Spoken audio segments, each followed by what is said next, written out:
3 तारीख की जो दुर्भाग्यपूर्ण घटना हुई थी, उस संबंध में शुरू से ही राज्य सरकार का स्पष्ट निर्देश था कि इसमें किसी भी कीमत पे दोषियों को बख्शा न जाए और पूरी पारदर्शी तरीके से कार्रवाई की जाए।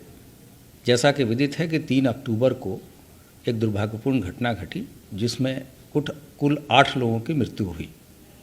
दोनों पक्षों की तरफ से अभियोग उचित धाराओं में दर्ज कराए गए।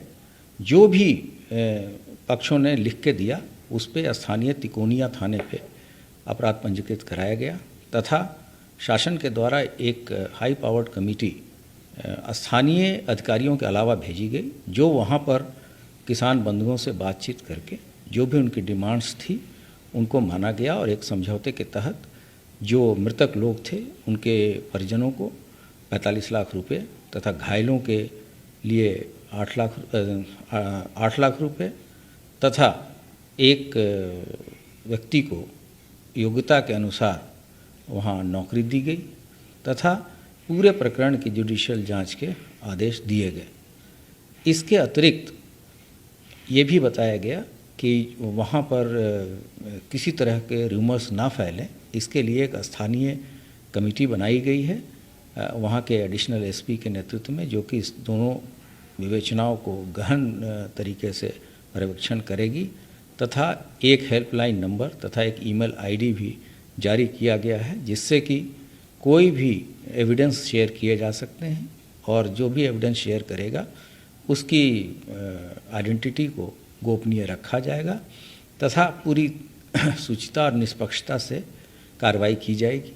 इसके बाद से संतुष्ट होकर किसान बंधुओं ने डेड बॉडी हटाई, जिसकी पंचायतनामा करने के बाद से पोस्टमार्टम किया गया तथा 3 शवों का निस्तारण धार्मिक रीति रिवाज के अनुसार दिनांक 5 तारीख को ही कर दिया गया।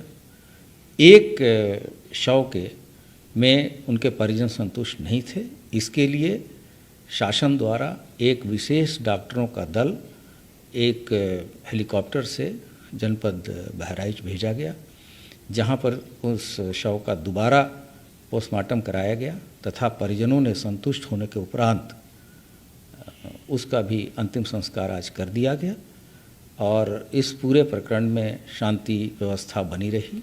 स्थानीय प्रशासन ने शांति व्यवस्था बनाए रखने के दृष्टिकोण से लोगों के मूवमेंट को रिस्ट्रिक्ट किया था।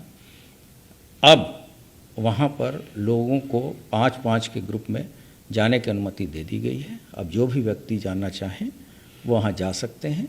राज्य सरकार का उद्देश्य सिर्फ शांति व्यवस्था हर हालत में बनाए रखने की है तथा किसी भी तरह की कोई भी मूवमेंट पर रिस्ट्रिक्ट करने की मंशा नहीं है। जो भी रिस्ट्रिक्शंस लगाए गए थे वो शांति व्यवस्था बनाए रखने के लिए ही किए गए थे। सर, वो बहुत सारे वीडियो की घटना के बाद से बाहर आ रहे हैं, जैसे एक जीप वाला वीडियो आ रहा है कि मंत्री जी के पुत्र उसको चला रहे थे, तो पुलिस प्रशासन इस तरीके की वीडियोस को कैसे देख रहा है? नहीं, हम लोगों ने ये स्पष्ट किया है कि कोई भी आदमी कोई भी भ्रामक वीडियो वहाँ न चलाए। सभी तरह की जो भी वीडियो आ रही हैं हम लोग उसका परीक्षण करेंगे और जिस व्यक्ति के द्वारा गलत नियत से इस तरह के वीडियो फ्लोट किए जा रहे हैं या किसी दूसरी जगह के वीडियो फ्लोट किए जा रहे हैं, उनके विरुद्ध भी हम कानूनी कार्रवाई करेंगे। साथ ही साथ अगर कोई भी व्यक्ति जो उस घटना से संबंधित हमें एविडेंस शेयर करेगा, हम पूर्ण गोपनीयता बरतते हुए और उसको हम विवेचना के जद में लाएंगे तथा जो भी लाभप्रद सूचना होगी हम उसको अपने विवेचना में इंक्लूड करेंगे। एक बहुत बड़ा सवाल बार बार विपक्ष भी पूछ रहा है, लोग पूछ रहे हैं कि इसमें अब तक कोई गिरफ्तारी नहीं हुई। मंत्री जी के पुत्र के बारे में क्या कोई पुलिस ने समन इशू किया है? क्या आपने पूछताछ करें, गिरफ्तारी होगी उनकी? ये एक संवेदनशील मुद्दा था और बहुत त्वरित कार्रवाई करते हुए राज्य सरकार और सभी अधिकारियों के अथक प्रयास से शांति व्यवस्था कायम रही है।